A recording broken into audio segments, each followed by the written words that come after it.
Assalamualaikum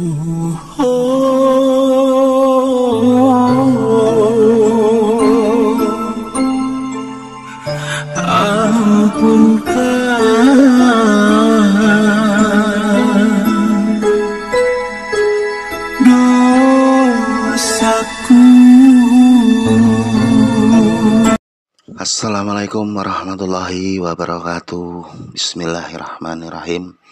Alhamdulillahirrabbilalamin. Wassalatu wassalamu ala asrofil anbiyain wal mursalin wa ala alihi wa sahbihi ajmain. Allahumma sholli ala sayyidina Muhammad wa ala ali sayyidina Muhammad.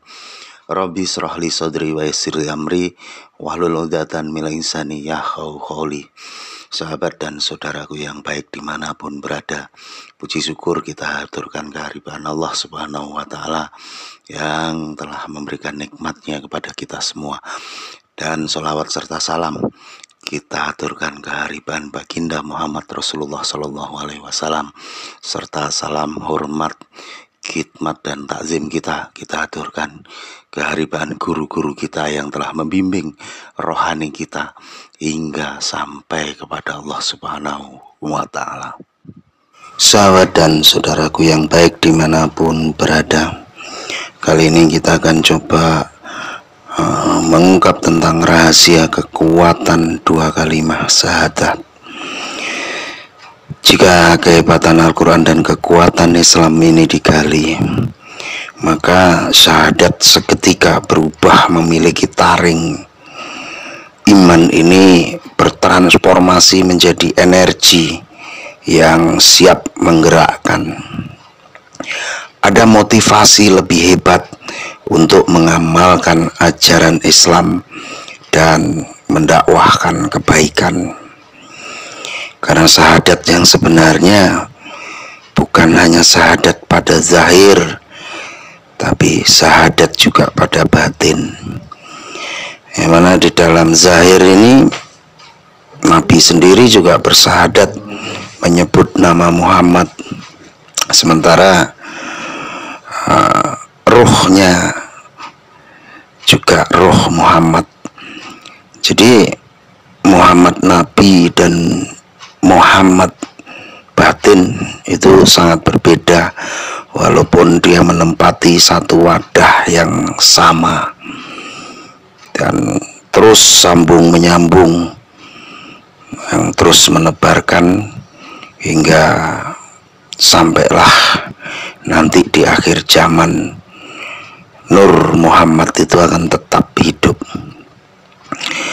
Dan bagi orang yang beriman, tentu kalimat syahadat bukanlah hanya sekedar ucapan formalitas tanpa makna, dan tidak cuma diucapkan begitu saja, karena syahadat yang benar akan melahirkan kekuatan, dan inilah simbol daripada kemenangan. Seseorang mengaku bersyahadat berarti sudah diterima oleh Allah Subhanahu wa Ta'ala sebagai mujahidnya atau sebagai khalifahnya, tak melihat kapasitas pribadi dari seseorang, tetapi predikat dirinya sebagai seorang yang beriman dan telah mengucapkan kalimat syahadat. Syahadat tersebut adalah proklamasi akan sebuah amanah yang besar yang wajib dipikul. Lebih jauh, orang yang beriman selayaknya bertanya pula apa kontribusi dirinya kepada agama. Setidaknya ada manfaat yang dirasakan oleh kaum muslimin lainnya. Berkaca kepada sahabat Nabi, seketika ada peran yang langsung ditunaikan, dan tentu akan bermanfaat yang dibagi atau menjadikan manfaat kepada orang lain. Apakah agama ini akan bergerak maju ataupun berkembang, atau justru terbebani dengan kehadiran kita? Jangan sampai agama justru menjadi tercoreng dan keberadaan kita jadi beban bagi orang lain. Dan jika kehebatan Al-Quran dan kekuatan Islam ini digali, maka tentu syahadat seketika menjadi kekuatan yang sangat dahsyat. Karena syahadat yang sebenarnya adalah syahadat di dalam diri di dalam ruh, yang mana syahadat itu adalah saling saksi dan menyaksikan.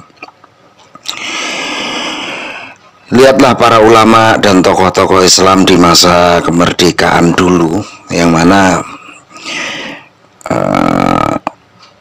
bersama rakyat dan para santri mereka bahu-membahu dan bersatu padu dalam mengusir penjajah.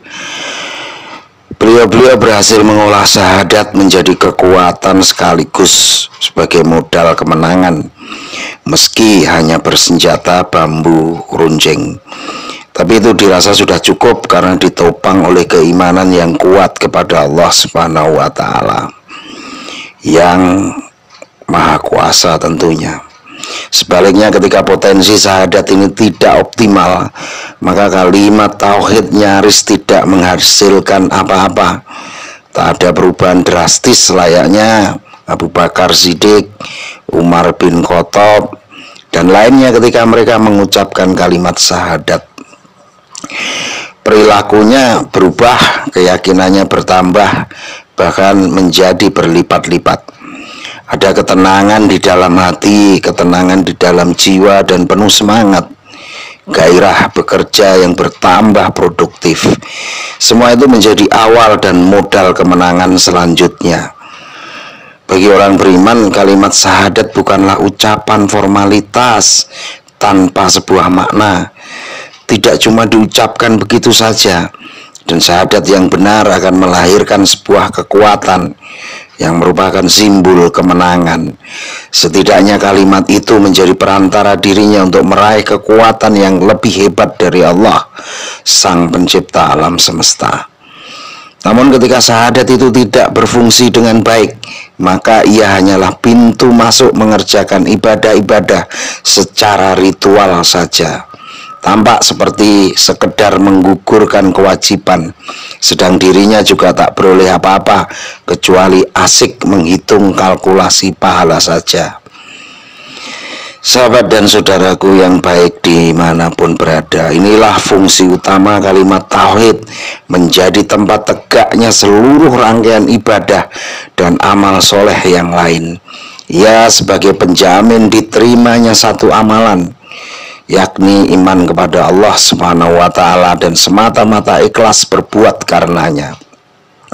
Kalau ini berjalan dengan baik, maka jangankan ibadah yang bersifat ritual, amalan yang dihukumi mubah sekalipun juga akan diganjar ibadah dan dianggap upaya menegakkan dan memperjuangkan agama Islam. Harus diakui ternyata Islam yang dikenal selama ini masih terbatas pada kulitnya saja, pada permukaannya saja. Hal ini terbukti berulang kali ditunaikan dan kalimat syahadat diucapkan. Berkali-kali kitab suci Al-Quran dibaca dan sekian kali ibadah yang lain dikerjakan. Tetap saja belum melahirkan apa yang diharapkan. Hayya 'alal falah, yaitu mari menuju kemenangan. Demikian seruan sekaligus janji yang senantiasa terdengar pada setiap dikumandangkan azan. Namun semua itu tidak terwujud karena syahadatnya hanya syahadat zahir. Syahadatnya tidak saling saksi dan menyaksikan. Ketika muncul ratapan tentang kebangkitan Islam atau kerinduan tentang tegaknya peradaban Islam, itu pertanda ajakan agar kembali ber-Al-Quran. Hendaknya mendorong setiap muslim memacu diri untuk mencermati dan lebih jauh membenahi apa-apa yang ada di masa kini. Maka akan menjadikan sejarah kehidupan Nabi Shallallahu Alaihi Wasallam sebagai standar itu yang paling utama. Mempelajari cara Nabi berinteraksi dengan Al-Quran, agar apa yang dicapai oleh Nabi dan sahabat-sahabatnya bisa ditapaktilasi di masa mendatang. Sahabat dan saudaraku yang baik dimanapun berada, ketika kita bersahadat, maka berhati-hatilah, karena syahadat yang sesungguhnya yang diucapkan adalah syahadat yang ruh.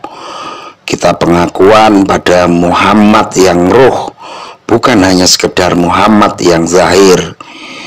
Muhammad yang zahir pun bersahadat kepada Muhammad yang ruh, Bahkan mulai zaman Nabi pun syahadatnya juga sama dan tidak berubah sama sekali.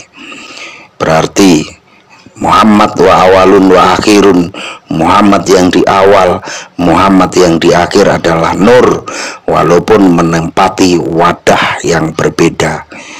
Semoga apa yang kami kupas ini bisa menjadikan sebuah manfaat. Dan salam hormat, salam damai, salam sejahtera dari Majelis Zikrullah Arwahul Muhadasah Rasulullah Sallallahu Alaihi Wasallam, Alkah Waliul Amri. Wassalamualaikum warahmatullahi wabarakatuh. Oh Tuhan Mahagani, kekalkan iman kami sebagai bukti berkhidmat berabdi terhadap Engkau, oh Guru sejati. Bukalah hijab hati